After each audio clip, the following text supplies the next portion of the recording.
মক্কার বড় বড় ব্যবসায়িকরা খাদিজার কাছে চলে আসলো। খাদিজাকে ডেকে বলল, খাদিজা, তুমি যে বিয়ে করবা, আমরা তো তোমাকে বুদ্ধিমান মনে করেছিলাম, তুমি বড় ব্যবসায়ী, তোমার চেহারা সুন্দর আছে, সুতরাং তুমি যদি বিয়ে করবে, মক্কা মদিনার মধ্যে বড় বড় ব্যবসায়িকদের সাথে তোমার সম্পর্ক, কোন একটা ব্যবসায়িকদের সাথেই তো তুমি বিয়ে বসতে পারতা। প্রত্যেকটা মানুষের অন্তরেই তিনি জায়গা করে নিয়েছেন, এবং কি তিনি যেখানে গিয়েছেন তিনি সেখানেই বরকতের দ্বার তার দ্বারা আল্লাহ তাআলা খুলে দিয়েছেন। আপনারা জানেন, বিশ্বনবী মুহাম্মদুর রাসূলুল্লাহ সাল্লাল্লাহু আলাইহি সাল্লাম তরুণ বয়সে ব্যবসার সাথে জড়িত ছিলেন। এক পর্যায়ে তিনি খাদিজা রাদিয়াল্লাহু তাআলা আনহার ব্যবসার কাজে আঞ্জাম দিয়েছিলেন। তিনি তার ব্যবসা পরিচালনার জন্য একদিন সিরিয়া গিয়েছিলেন, কিন্তু যে মালগুলো তিনি নিয়ে গিয়েছিলেন, যেই মালগুলো এক সপ্তাহেও বিক্রি হওয়ার কথা না, সেই মালগুলো একদিনও বিক্রি করতে সময় লাগে নাই। সুবহানাল্লাহ। এবং কি খাদিজা রাদিয়াল্লাহু তাআলা আনহার ব্যবসার মধ্যে সবচাইতে লাভবান ব্যবসাটা সেই দিনই হয়েছে যেদিন বিশ্বনবী সাল্লাল্লাহু আলাইহি সাল্লাম সিরিয়ায় গিয়ে খাদিজার ব্যবসা পরিচালনা করেছেন। সেই দিনের ইতিহাসগুলো দেখে খাদিজা রাদিয়াল্লাহু তাআলা আনহা তার প্রতি মুগ্ধ হয়েছিলেন, এবং সিরিয়ায় ব্যবসা করতে গিয়ে তিনি একটি গাছের নিকটে একটু আরাম ফরমানোর জন্য, আরাম আয়েশের জন্য গাছের ছায়ায় তিনি বসেছিলেন। পাশে একজন ইহুদি পণ্ডিত ছিল, আলেম ছিল। তিনি বিশ্বনবীর সফর সঙ্গীকে জিজ্ঞেস করলেন যে এই ব্যক্তিটি কে? বলছে ইনি হচ্ছে কুরাইশ বংশের একজন মানুষ, তিনি খাদিজার ব্যবসা দেখাশোনার জন্য তার কর্মচারী হিসাবে তার বাড়িতে আছেন। তিনি বললেন যে আমার মন বলে যেই গাছের নিচে তিনি আরাম ফরমাচ্ছেন, আরামে আছেন, সেই গাছে পৃথিবীতে কোনো নবী ছাড়া এই গাছের নিকটে, এই গাছের নিচে কেউ ছায়া দান করে নাই, ছায়ায় আশ্রয় নেয় নাই। সুবহানাল্লাহ বলেন। তার মানে এই ইহুদি পণ্ডিতের একটি ধারণা হলো যে শেষ নবীর আগমনের যে সময়টুকু আমরা কিতাবে পেয়েছি, এটা সেই সময়। আর এই যুবক এই গাছের নিকটে এসে ছায়ার নিচে আরাম করছেন, তার মানে বোঝা যাচ্ছে যে হতে পারে তিনি একজন নবী। খাদিজা রাদিয়াল্লাহু তাআলা আনহা যেই কর্মচারীটা ছিল, ওই কর্মচারীটা আরো কিছু দৃশ্য তিনি লক্ষ্য করলেন। বিশ্বনবী সাল্লাল্লাহু আলাইহি সাল্লাম প্রচন্ড রোদের মধ্যে তিনি যখন রাস্তা দিয়ে যান, তার মাথার উপরে একটা মেঘের খণ্ড বিশ্বনবী সাল্লাল্লাহু আলাইহি সাল্লামের মাথার উপর থেকে ছায়া দান করেন। যত প্রচন্ড রোদ হোক না কেন, বিশ্বনবীকে আল্লাহ তাআলা সব সময় ছায়া দান করতেন। রহমতের ফেরেশতার মাধ্যমে, মেঘের মাধ্যমে তিনি ছায়া দিয়ে সব সময় চলাফেরা করতেন। সুবহানাল্লাহ।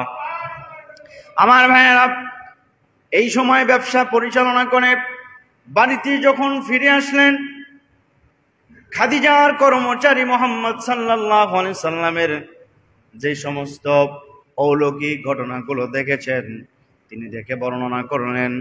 খাদিজা রাদিয়াল্লাহু তাআলা আনহা তার আগে আরো 2টি বিয়ে হয়েছিল। 2টি স্বামী মারা যাওয়ার কারণে খাদিজা বলেছিলেন আমি আর জীবনে স্বামী গ্রহণ করব না, ব্যবসা করে করে জীবন পার করে দিব।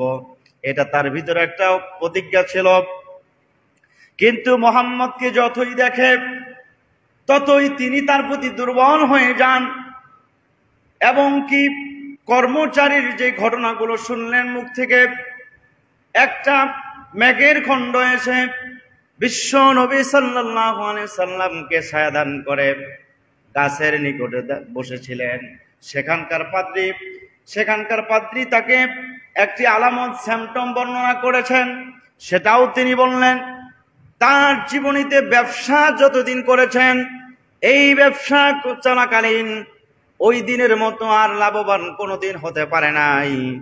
এই জন্য তিনি চিন্তা করলেন আমি যেহেতু ওয়াদা করেছিলাম জীবনে স্বামী গ্রহণ করব না, তবে মোহাম্মদ যদি আমাকে স্ত্রী হিসাবে গ্রহণ করে আমি আরেকটা বার মোহাম্মদকে স্বামী হিসাবে গ্রহণ করতে চাই।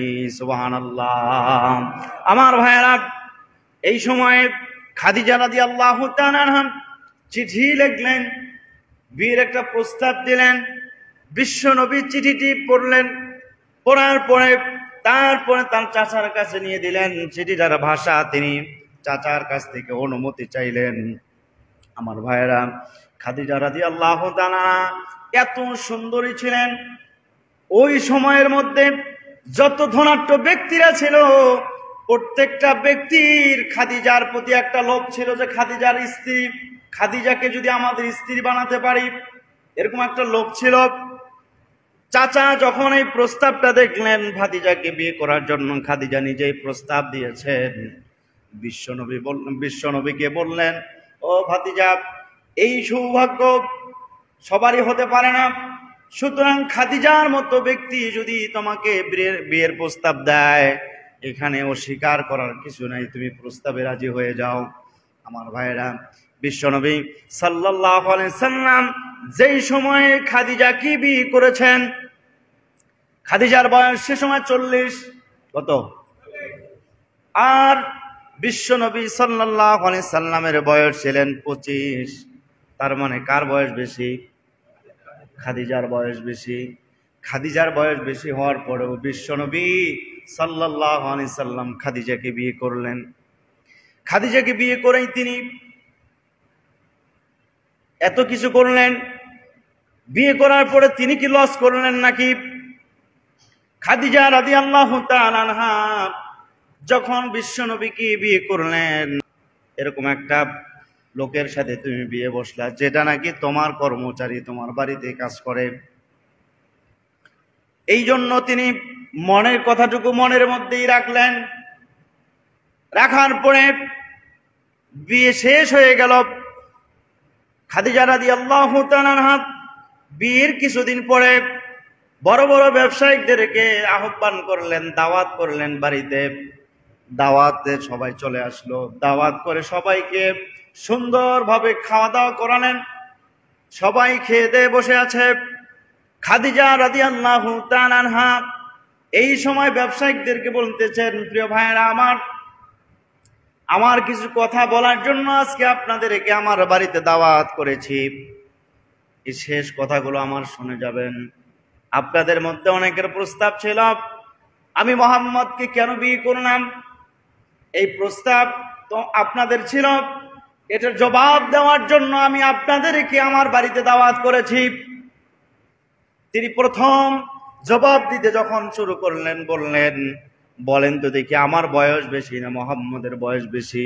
বলছে আপনার বয়স বেশি।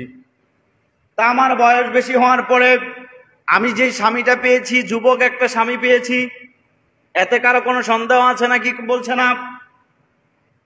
মুহাম্মদ যুবক মানুষ আর আমার বয়স হয়ে গেছে 40, তাহলে আমি স্বামী হিসাবে একজন যুবক ব্যক্তিকে পেয়েছি। এরপরে বলো তো দেখি মক্কায় যতগুলো মানুষ আছে, এই বয়সের যুবক যতগুলো আছে, তার মধ্যে সবচাইতে সুন্দর যুবক কে? বলছে মুহাম্মদ। সুবহানাল্লাহ। তাহলে আমি 2টা জায়গায় জিতে গেলাম।